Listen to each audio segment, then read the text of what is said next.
Welcome to the Tennessean Newsroom. I'm Duane Gang, and this is our weekly look at politics in Tennessee. I'm, of course, joined by our State House reporter, Sisk, and we got a couple topics to talk about today, including whether or not Governor Haslam is going to agree to expand TennCare as part of and if he does, the state could get about $1.4 billion in additional federal aid.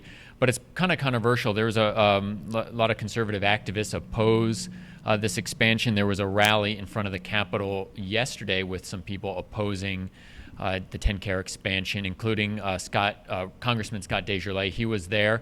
Let's take a look at a little bit of what he had to say at that rally yesterday. Let's take a look. But I'm against the Medicaid expansion because of the failure that we've seen over the past 20 years.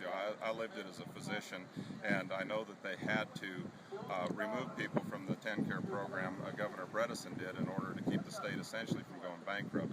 So to look at history and then say, let's double down on a failed policy doesn't make a lot of sense moving forward. The biggest driver of our national Okay, Chaz, where is the governor on kind of deciding what he's going to do in terms of expanding TennCare? Well, right now he's at the point of making up his mind. He says that he's going to be announcing his decision by the end of the month.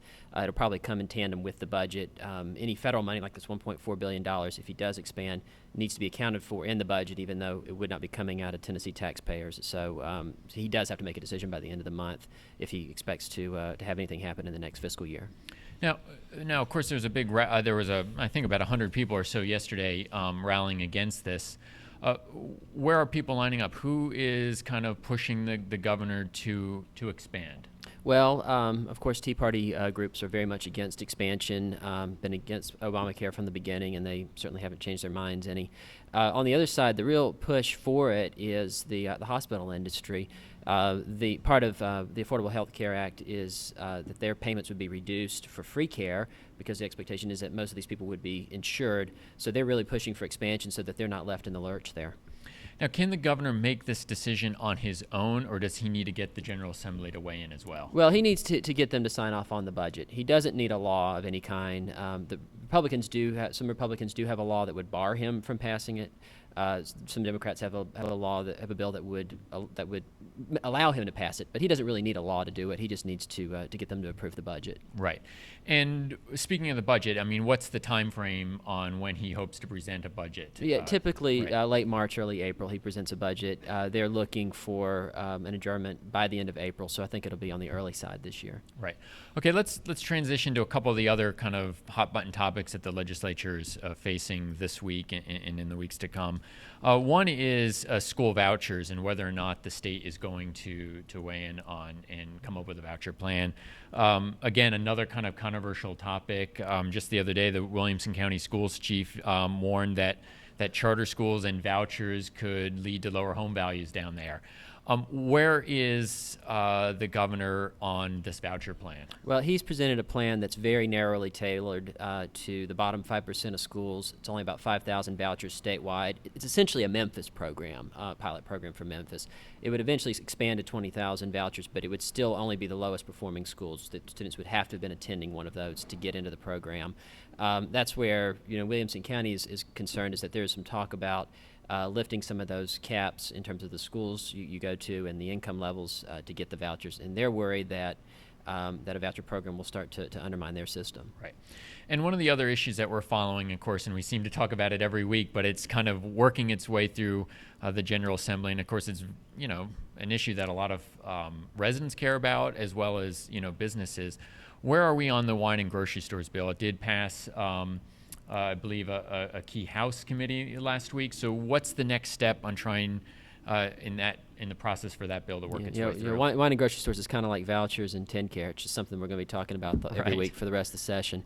Last week had a very important vote for wine and grocery stores in the House, I think it was local government subcommittee. It was a 5-4 vote where the speaker came in and broke the tie, which she maybe does once a session. The next big vote, it is on the agenda for the Senate Finance Committee tomorrow. It's it's probably going to be another close vote. The last two have been 5-4. And then probably another packed house. Another packed house, yeah. I mean, there's a good chance that it's going to be a close vote, and it might come down to the wire. I mean, this last one, the liquor industry thought they had the bill beat last week, and I think even some proponents were surprised that they were able to get the votes and get out of committee. Now, if it passes through Senate Finance Committee, is that the last committee hurdle for it? Does it go to a floor vote after that? That most likely is the case. The Senate Finance Committee will make a referral for where it should go next. Usually, Finance sends it on to the floor.